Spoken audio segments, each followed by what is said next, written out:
Salam, hörmətli müəllimlər, hörmətli müdavimlər və əziz abituriyentlər.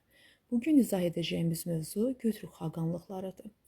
Sizə məlum olduğu kimi, Asiya Hun, yəni Böyük Hun dövlətinin dağılmasından sonra Altay dağlarının ətəklərində yerləşən Hunların bir qismi burada dövlət yaradan Jujanlara yaxud da Avarlara sığınmışdı.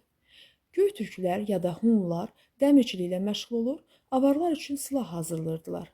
Avarların tərkibində olmaqlarına baxmayaraq, Hunlar digər türk tayfaları ilə qaynayıb qarışaraq çoxalırdılar. Bu tayfalar daha çox Göytürk adı ilə tarixə düşdü. Onların başçısı Aşina nəslindən olan Bumin xaqan idi. Avarların zülmünə qarşı mübarizə və üsyan aparan Göytürklər onları ağır məğlubiyyətə uğratdılar. Avarların məğlubiyyətinin nəticəsində 552-ci ildə yeni bir türk dövləti, 1-ci Göytürk xaqanlığı yaradıldı. Dövlətin paytaxtı Ötükən şəhəri oldu. Beləliklə, ilk dəfə olaraq rəsmi şəkildə türk adı dövlət adı kimi qəbul edilmiş oldu. Türk dövlətlərinin əraziləri çox geniş olduğuna görə dövlət rahat idarə olunması məqsədi ilə adətə iki hissəyə bölünürdü. Əsas hissəsini xaqan, digər hissəsini isə xaqan nəslindən olan sərkərdələr, adətə qan qohumluğu ilə xaqana bağlı olan şəxslər idarə edirdilər. Bu bölünmə nəticəsində Göytürk dövlətinin şərq vilayətlərini Bumin xaqan, qərb hissəsini isə Yabqu titulu daşıyan qardaşı idarə edirdi.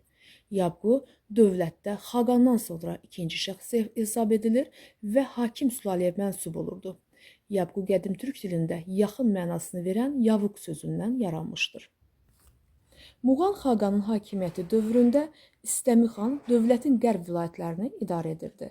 Ağıllı idi, tədbirli idi və Muğan xaqanın tədbirləri nəticəsində Göytürk dövləti özünün qüdrətli çağına çatdı. Dövləti gücləndirərək ərazisini genişləndirmə siyasəti yürüdürdü. Muğan xaqan avarlara qarşı mübarizəni davam etdirdi və onları torpaqlardan qovmağa nail oldu. Eyni zamanda qonşu dövlətləri, xüsusilə də Çini asılı hala saldı.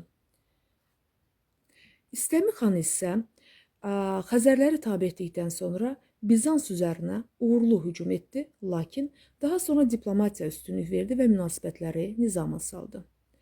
Əsas səbəb Sasanilərin ortaq düşmənləri olması idi. Sasanilər mühüm ticarət yollarından istifadə etməsini məhdudlaşdırmışlar. Sasanilərlə birlikdə Ağ-Hun dövlətdə son qoyduqdan sonra hadisə 567-ci ildə baş verdi. Müttəfiqlər arasında narazılıq yarandı. İstəmi xan Sasanilərin Ağ-Hunlara ödədikləri verginin indi Göytürklərə verilməsini tələb etdi. Bu tələb nəticədə müharibəyə gətirib çıxartdı. Müharibədə isə Göytürklər üstünlük qazanaraq Sogdiana vilayətinə sahib oldular. İstəmi və Muğan vəfat etdikdən sonra Göytürk dövlətində hakimiyyət uğrunda çəkişmələr başlayır. Anaları Çinli olan şahzadələr Çinlə yaxınlaşma cəhdləri edirlər və türk inanclarına yad olan buddizmi yaymaq istəmələri dövlət daxilində çəkişmələri daha da artırdı. Nəticədə 6-cı yüzilliyin 80-ci illərində dövlət iki hissəyə parçalandı. Şərqi və Göytürk və Qərbi Göytürk dövlətlərinə. Çin isə öz mövqeyini daha da möhkəmləndirdi, vəziyyətdən istifadə edərək 7-ci əsrin 30-cu illərində Şərqi Göytürkü, 50-ci illərində isə Qərbi Göytürk dövlətlərini özündən asılı hala saldı.